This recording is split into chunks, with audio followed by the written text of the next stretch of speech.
With the direction the Marvel Cinematic Universe had been headed over the past several years, there certainly wasn't a ton for fans to celebrate in terms of looking forward to the future of this franchise. But at San Diego Comic-Con, when Kevin Feige brought out the Russo brothers and introduced Robert Downey Jr. would be returning to play Dr. Doom, it broke the internet. Everyone was talking about it, and certainly, whether you think it's a great idea or a horrific idea, it has many people much more interested in what the future of the Marvel Cinematic Universe might actually look like. But then we started hearing things about how much they were getting paid, and it was big. It was massive. To get a guy like Robert Downey Jr. back, and to get the Russo brothers, who haven't exactly been on the best terms with Marvel, we found out it took a lot of money. Reportedly $80 million for the Russo brothers to return to direct 2 movies. And at the time that was reported, we heard that Robert Downey Jr.'s fee was actually a little bit more than that. Well, now we're getting these reports. Robert Downey Jr. will reportedly be paid $100 million to play Dr. Doom in Avengers Doomsday and Avengers Secret Wars. He says Kevin Feige approached him about the role around a year ago.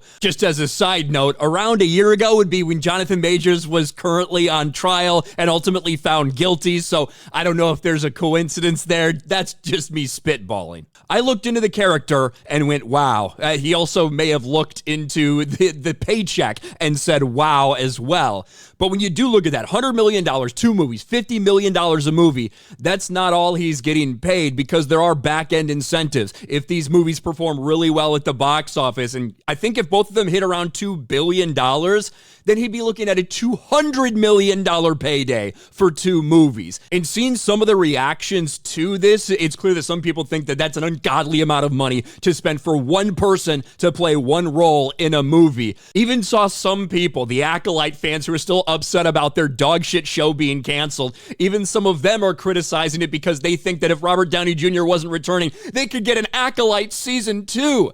This could have been the budget for Acolyte Season 2.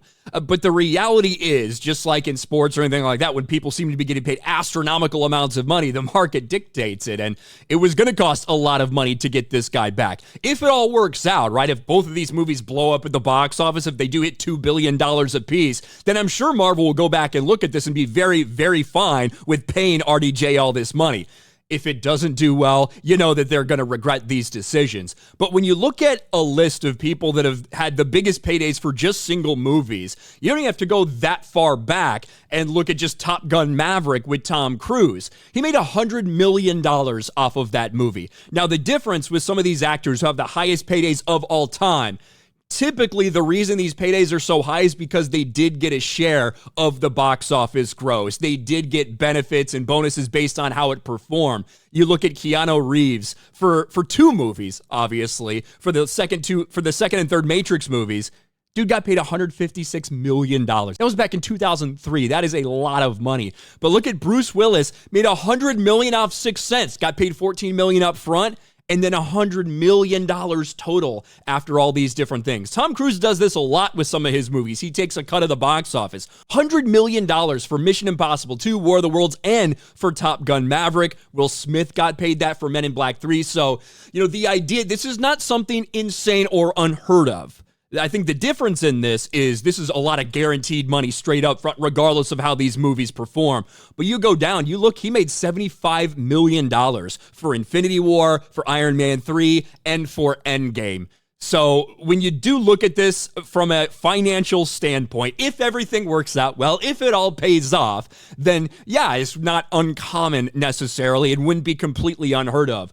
The thing is, it has to pay off, and it has to pay off in a big way. Marvel is taking a big gamble with this, not only when it comes to financially, as I've talked about a couple times, but also with their legacy. Bringing back your most iconic character in Robert Downey Jr. as Tony Stark, turning him into a villain to play Dr. Doom, to play Victor Von Doom, you might not be able to pull that off in a way that actually feels good to people. So you're taking multiple risks here. I'm not freaking out over those paydays as much as I've seen some people freak out about them. It's a lot. Don't get me wrong.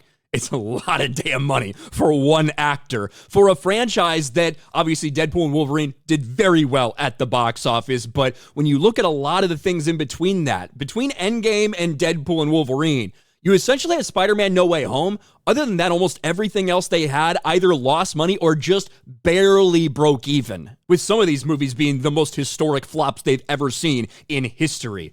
So there's a lot riding on this, both from a financial standpoint and from a legacy standpoint. I don't know if I trust Marvel at this point in time to work it out, but this is their plan. This is what they're doing. And Robert Downey Jr., whether these movies succeed or fail, this dude is going to make bank. Let me know your thoughts about this in the comments section below. Smash a like button, subscribe to the channel, ring the bell for notifications, share this video out there, and I'll talk to you later.